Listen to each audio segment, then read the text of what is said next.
Hi, everybody. It's Joy and Steve, and we are back for our weekly GLA update. Been a lot going on that we hinted to last week. So, this week, Steve's going to give us some more info about what's happening at GLA. So, give us our update. Yeah, well, thank you, Joy, and good morning to all of you, or good day. I'm back in cold, chilly Ohio, and it's been cold. So, contrary to my nice, sunny view last week when I was in Haiti, back to the harsh reality of Ohio. But yeah, really exciting things are happening in Fort Jacques.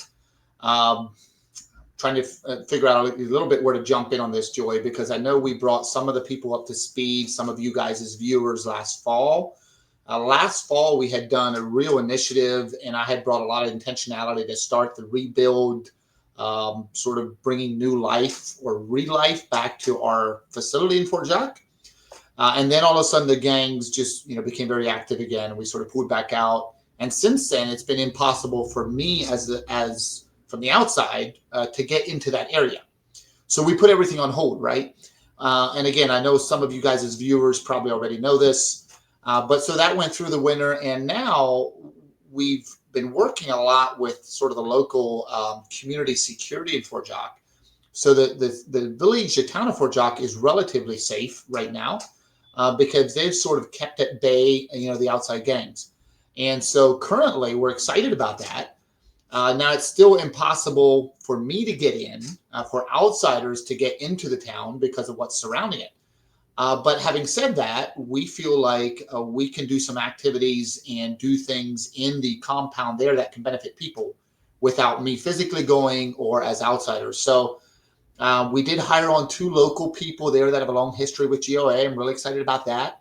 And they have been working pretty much nonstop and bringing some restoration, cleaning, um, giving us sort of that avenue to doing more things in the Fort Jacques compound. Again, even though I personally can't go there from the outside, we can't go there.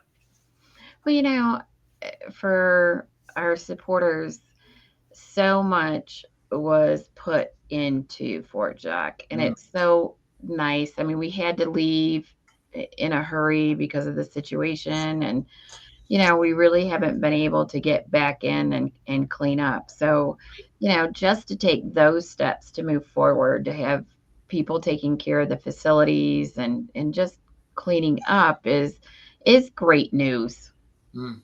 Even though you can't get in yet and the gangs haven't gone away, um, it's just great that we can have some activity going on there and preserve what so many people have given and supported and built. Well, I 100% agree with you. And for all of you viewers that know much about Haiti, obviously in the States, when something is left vacant, it goes downhill pretty fast. But I would argue in Haiti, it's even more so. And so, to your point, us sort of now being able to safely bring some new life there and finding ways to use that compound with all the investment that has been put in, so many people's efforts, money, work teams throughout the years. The history of GLA is so rich there.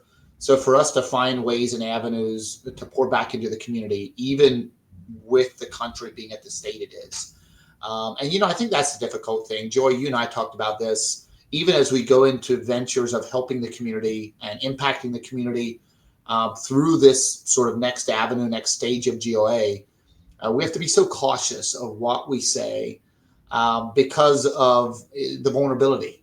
Because obviously social media is dominant throughout Haiti, both in the good circles and the bad circles. So Right. yeah, it's a challenge yet. I'm excited about what we're doing. And so to you, the viewers, and I know we noted this before, but we do want to be more detailed in email and direct communication. But via this conversation, we have to be cautious because of the vulnerability. And that's hard. Well, and we've been so fortunate in the past to be able to share so much about the kids and just their progress. So now we're pulling it back a little bit. If you want to get more detailed information, please go to the website glhaiti, glahaiti.org.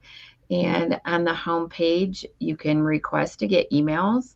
And we're also doing newsletters because we want to try to reach all of our supporters. So we're starting direct mail and emails so we can provide more information about everything that's going on at the campus and yet keep people safe. So it's a hard way to do ministry, but we're figuring it out. I think you hit a good nail. I mean, you hit the nail on the head. It is, as you know, Joy, and I know some of you viewers know, I have a long history with Haiti since the '90s, and where we're in the stage now of the hard way to do ministry in Haiti is just even a harder level than what it used to be. So I remember in the early 2000s, I used to think it couldn't get harder than that, but it has. So it's interesting.